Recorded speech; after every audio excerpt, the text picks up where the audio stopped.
Salam dəyərli dostlar, hər birinizi xoş gördük. Bugün sizə 24 fevral 2026-cı ilin astroloji proqnozlarını söyləyəcəm. Çərşənbə axşamıdır və Novruzun ilk çərşənbəsidir, su çərşənbəsi.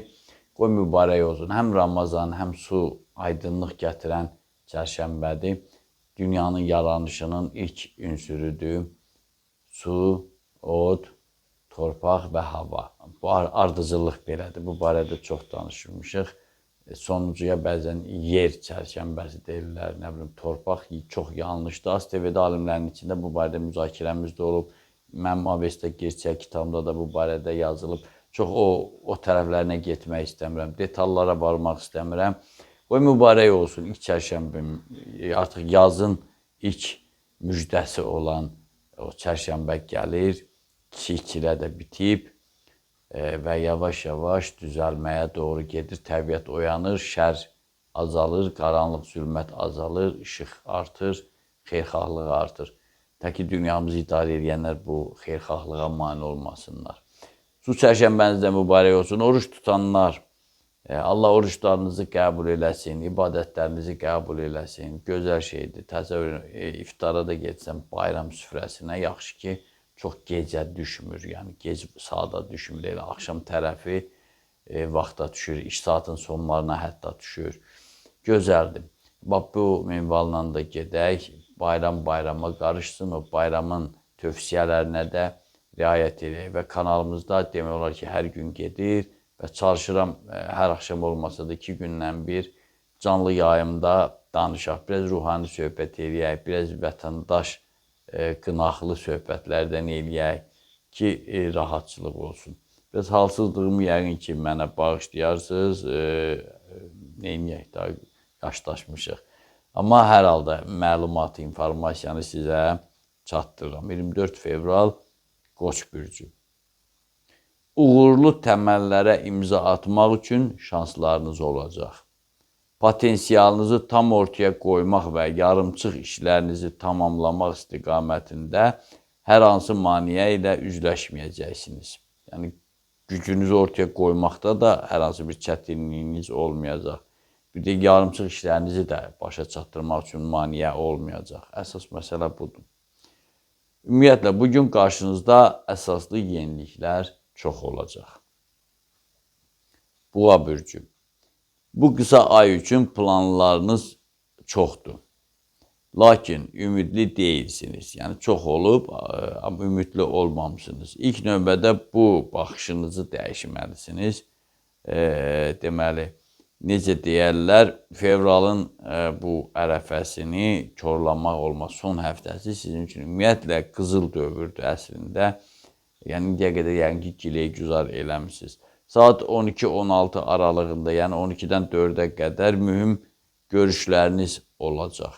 Əgər bu zaman kəsiyi ilə lazımınca yararlansanız, fevralın sonuna qədər bax, o enerji ilə yaşayacaqsınız və hər hansı bir sıxıntınız olmayacaq. Əkizlər bürcü. Astroloji göstəricilər bugün fürsətçil olmağınızı tövsiyə edir. Qarşınıza çıxan hər bir detaldan yararlanın. İşiniz keçən və sizə xeyri dəyən insanlarla daha isti münasibət qurun. İndiki dövrdə körpüləri yandırmağa lüzum yoxdur. Axşama doğru mənəvi istirahətinizi təmin edin. Mənəvi istirahətdə nə olar? Nə bilim, iftar süfrəsi ola bilər, qonaq getmək ola bilər, hansısa bir mübarək yerə gedib ibadət eləmək olar. Bu da hamısı ola bilər. Xərçəng bürcü. Gün ərzində neytrallığınızı təmin etmək əsas işiniz olmalıdır. Risk və səfərlər, münaqişəyə meyl etmək zərərli ola bilər. Sizə daha çox əldə olan mövqelərinizi qorumaq, günlük vəzifələrinizlə məşğul olmaq lazımdır. Gedişat yorucu olarsa, axşam saatlarında ürəyinizə yaxın adamlarla bir araya gəlin. Şir bürcü. Fəallığınızı artırmaq gün ərzində üzərinizə düşən başlıca vəzifənizə çevrilməlidir. İnsanlara inamsız yanaşmayın. Hamının eyni xarakterə malik olmadığını da anlayın. Yoxsa hamı eyni olsa, həyat da maraqsız olar. Günün ikinci yarısında maliyyə istiqamətində yeni xəbərlər də eşidəcəksiniz. Ola bilsin ki, 2025-ci ilin noyabrından bəri o yığılıb qalan problemlərinizi, xüsusən də maliyyə ilə bağlı indi qaydasına sala bilərsiniz.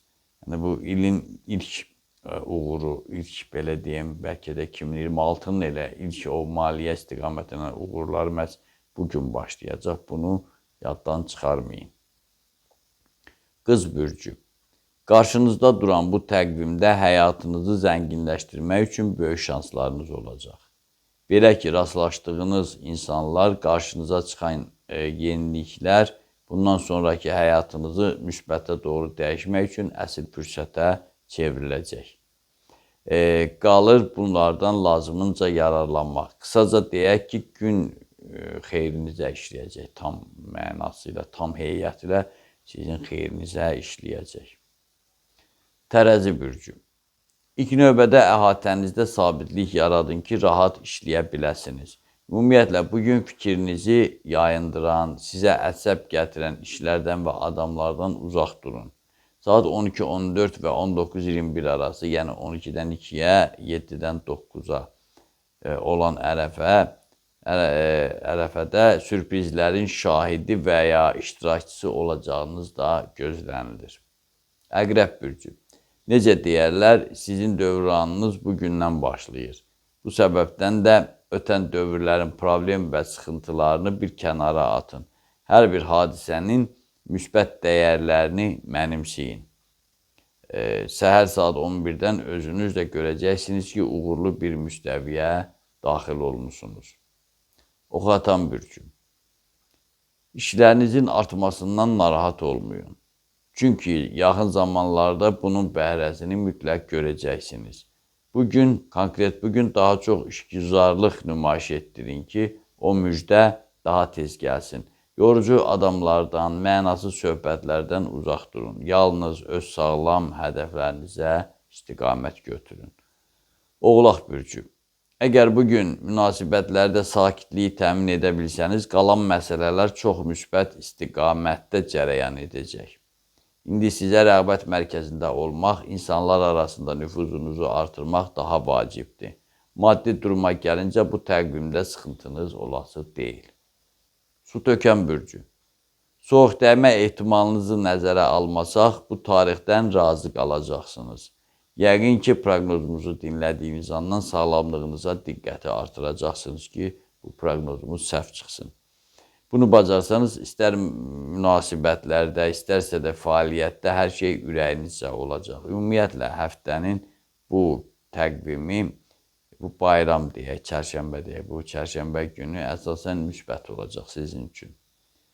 Balıqlar bürcü.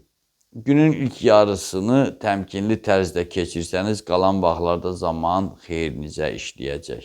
Bu təqvimdə daxilinizdə mövcud olan sıxıntılarınızı əridən böyük hadisələr gözlənilir. Odur ki, ayıq-sayıqlığınızı artırın, insanlarla xoş davranın, hər kəsə sevgi və enerji verməyə çalışın və bir də tövsiyə olunur ki, sənədlərinizi və qiymətli əşyalarınızı bərk-bərk qoruyasınız. Yəni, maşında, marşrutda, başqa metroda unutmayasınız, yaxud da getdiyiniz yerdə, küçədə. Belə, dəyərli dostlar, məndən də bu qədər. Diqqətinizə görə sağ olun. Kanalımıza abunə olmağı, bəyənməyi, paylaşmağı, təbliğ eləməyi, canlı yayımlarımıza baxmağı, aylıq, illik proqnozlarımızı izləməyi unutmayın. Onu da unutmayın ki, Tanrı ulduzlardan daha yüksəkdə durur.